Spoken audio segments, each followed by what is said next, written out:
అవుతాయి. ఇప్పుడు ఎల్నినో ప్రభావంతో రాష్ట్రంలో తీవ్ర కరువు పరిస్థితులు ఏర్పడబోతావని ఊహించి కూడా ఇలా వాతావరణ నిపుణులు కూడా ఏదైతుందో హెచ్చరించారు. ఈ ఎల్నినో ప్రభావంతో రాబోయే సంవత్సర కాలం తీవ్ర దుర్భిక్ష పరిస్థితులు ఎదుర్కొనే పరిస్థితి ఉంటుందని చెప్పాను. ఇలా రాష్ట్ర ప్రభుత్వం ఏదైతుందో నిర్లక్ష్యంతో ఇప్పుడు ఎల్నినో ప్రభావంతో ఉత్పన్నం కాబడేటువంటి యొక్క సమస్యలను అధిగమించడానికి ప్రత్యేకంగా ఏ విధమైన చర్యలు చేపట్టలేదే.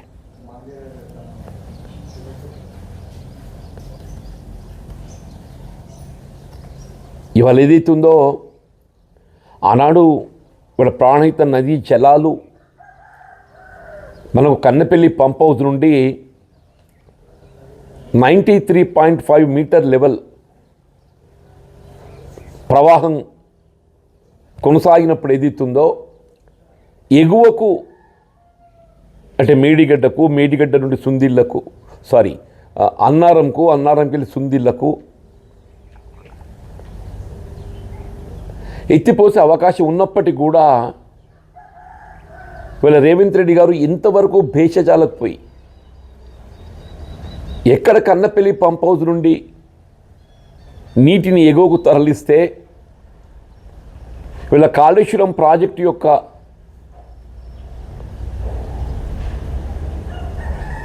ఇంపార్టెన్స్, దాని యొక్క గొప్పతనం తెలిసి వస్తుంది. ప్రజల్లో కేసీఆర్ గారి ఎక్కడ పేరు వస్తుందని చెప్పని ఒక కుట్రపూరితంగా ఏదైతున్నదో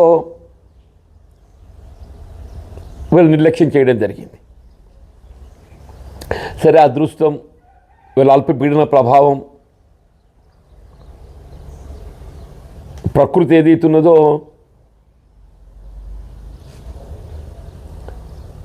ఒక విధంగా సహకరించిందని చెప్పని భావించాల్సి వస్తుంది. సాధారణంగా అల్పపీడన ప్రభావం చెప్పంటే మనము ప్రకృతి వైపరీత్యాలు ఎక్కడ సంభవిస్తావో అని చెప్పని మనం ఆందోళన చెందుతాం. కానీ మనకేమైపోయింది, ఈ ప్రకృతి వైపరీత్య అని భావించేటువంటి ఒక అల్పపీడనం కలిసి వచ్చి వీళ్ళ రైతుల్లో కొంత ఆశలు చిగురించినాయి. వీళ్ళందరూ కూడా ఏదైతున్నదో నాట్లు వేసుకోవటం, ఏదో విధంగా సాగు చేసుకోవటం, ఇవాళ మళ్ళీ ఏదైతుందో ఎప్పట్లాగా సాగు విస్తీర్ణత ఏదైతుందో పూర్తి స్థాయికి చేరుకునేట పరిస్థితి వచ్చింది. వీళ్ళ సమస్యలు ఏదైతున్నదో విద్యుత్తు, ఎరువులు సమస్యల్లో విద్యుత్తు, ఎరువులు. ఇవాళ తెలంగాణ రాష్ట్రం ఏర్పడు కాబట్టి ఇక్కడ ముందు ఉమ్మడి రాష్ట్రంలో ఏ విధంగా ఆంక్షలతోని మనం ఆనాడు కేవలం 9 గంటల విద్యుత్ మాత్రమే పొందేవాళ్ళమే.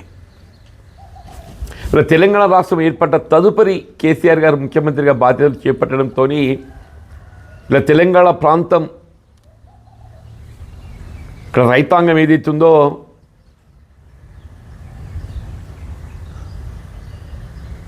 సాగునీటికి సంబంధించి విద్యుత్తుపై ఎక్కువగా ఆధారపడి సాగు చేసుకోవడం జరుగుతుందనేటువంటి ఒక భావనతో 24 గంటలు 24 అవర్స్ ఏ విధమైనటువంటి ఒక అంతరాయం లేకుండా నిరంతరం విద్యుత్తు సరఫరా చేసి రైతుకు ఒక ఆత్మస్థైర్యాన్ని నింపడం జరిగింది.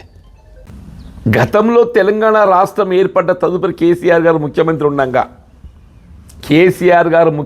ఉండగా ఏవైతే అనుమతులు పొంది నిర్మాణం పూర్తి చేసుకోవడం జరిగిందో Kaleshwaram project is one of it. అంటే మన దగ్గర గూడెం ఎత్తిపోతలు ఉన్నది. మీకు అందరి తెలుసు గూడెం ఎత్తిపోతలు అది పూర్తి అయిపోయింది, అది ఆపరేట్ చేయబడుతుంది. అది కూడా అందులో ఇప్పుడు చంద్రబాబు నాయుడు గారు అభ్యంతరం తెలిపిన దానిలో అది కూడా ఉన్నది. Sitarama project, Sammakka Sagar project, Chinnakaleshwaram project,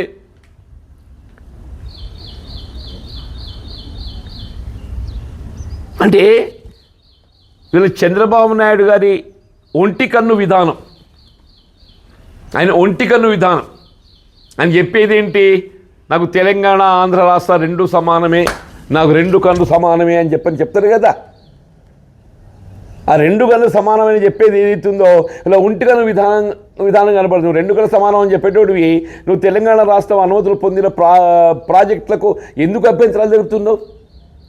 గతం ఇదే చంద్రబాబు నాయుడు ఒక ప్రకటన చేసిండు, నేను తెలంగాణ రాష్ట్రంలో నిర్మాణం చేపట్టబడ్డటువంటి యొక్క ఏ ప్రాజెక్టులకు కూడా నేను అభ్యంతరం తెలపలేదని చెప్పాను. ఇలా జిఆర్ఎంబి మీటింగ్ 18th మీటింగ్ 18వ సమావేశం, అందులో ఈ ఎజెండాలో చేర్చిండు ఈ అంశాలన్నీ.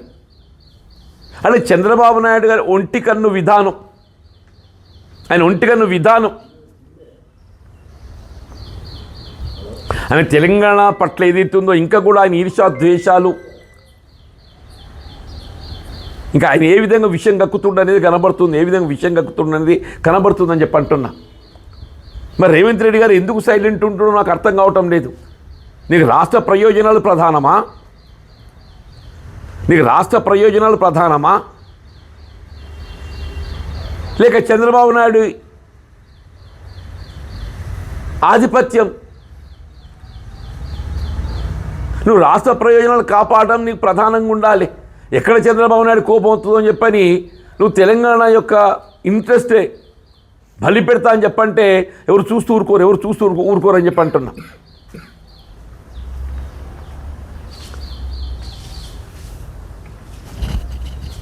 ఇవాళ మనకేదైతుందో ఇంతవరకు కాళేశ్వరం ప్రాజెక్టు దాన్ని ఏదైతున్నదో విమర్శనాత్మకంగా చూడటం తప్ప కాళేశ్వరం ప్రాజెక్టు ప్రయోజనాల గురించి చర్చించరు. ఇప్పుడు మనం గమనిస్తే కాళేశ్వరం ప్రాజెక్టే 1,00,000 కోట్ల విలువ అంచనాతో నిర్మాణం చేయబడ్డదని చెప్పని మనం చర్చిస్తున్నామే. కాళేశ్వరం ప్రాజెక్టే టోటల్ సమూహం ఏదైతున్నదో 1,00,000 కోట్ల అంచనా అని చెప్పని మనం చర్చిస్తున్నాం. ఈ 1,00,000 కోట్ల అంచనా విలువ చేసేటువంటి ఒక ప్రాజెక్టులో ఇలా ప్రమాదానికి గురైంది ఎంత? కేవలం మేడిగడ్డ లక్ష్మీ బ్యారేజీ 500 కోట్ల విలువ చేసేటువంటి ఒక 2 పియర్స్ కూలిపోయింది అంతే. కేవలం Medigadda which is called as Lakshmi barrage ఆ 2 పియర్స్ యొక్క విలువ ఎంత? 500 కోట్లే. అది కూడా ఎలాంటి వాళ్ళు ఏదైతుందో డిఫెక్ట్ లయబిలిటీ క్రింద దాన్ని నిర్మాణం చేసి ఇస్తామని చెప్పి అంటున్నారు. ఇక 500 కోట్లు ప్రమాదానికి గురైతే మిగిలిన 99,500 కోట్లు విలువ చేసేటువంటి ఒక ప్రాజెక్ట్ ఏదైతున్నదో ఇంటాక్ట్ ఉన్నట్టే కదా. 1,00,000 కోట్ల విలువ చేసే ప్రాజెక్టులో ఇలా ప్రమాదానికి గురైంది ఎంత విలువ? 500 కోట్లు. అంటే మిగిలిన 99,500 కోట్ల విలువ చేసేటువంటి ఒక కాళేశ్వరం ప్రాజెక్ట్ ఏదైతున్నదో ఇట్ ఇస్ ఇంటాక్ట్. 500 కోట్లు అంటే ఎంత? 0.5%. 500 కోట్లు అంటే ఎంత? 1,00,000 కోట్లల్లా 0.5%. అంతే కదనే. 1000 కోట్లు అంటే 1%, 500 కోట్లు అంటే 0.5%. మరిగా కాళేశ్వరం ప్రాజెక్ట్ ఇంటాక్ట్ లేకుంటే నీ నంది పంప్ హౌస్ ఎక్కడికి ఆపరేట్ అవుతున్నది, గాయత్రి పంప్ హౌస్ ఎక్కడికి ఆపరేట్ అవుతున్నది, నీ వరదకాలకు నీరు ఎట్లా చేరుకున్నాయి, రాంపూర్ పంప్ హౌస్ ఎట్లా ఆపరేట్ అయింది, రాయశ్వరావుపేట పంప్ హౌస్ ఎట్లా ఆపరేట్ అయింది, నీ Mallanna Sagar, Kondapochamma Sagar, Ranganayak Sagar, even Yellampalli Sripada Sagar Yellampalli project is also part of Kaleshwaram. Sripada Sagar Yellampalli project is also part of Kaleshwaram.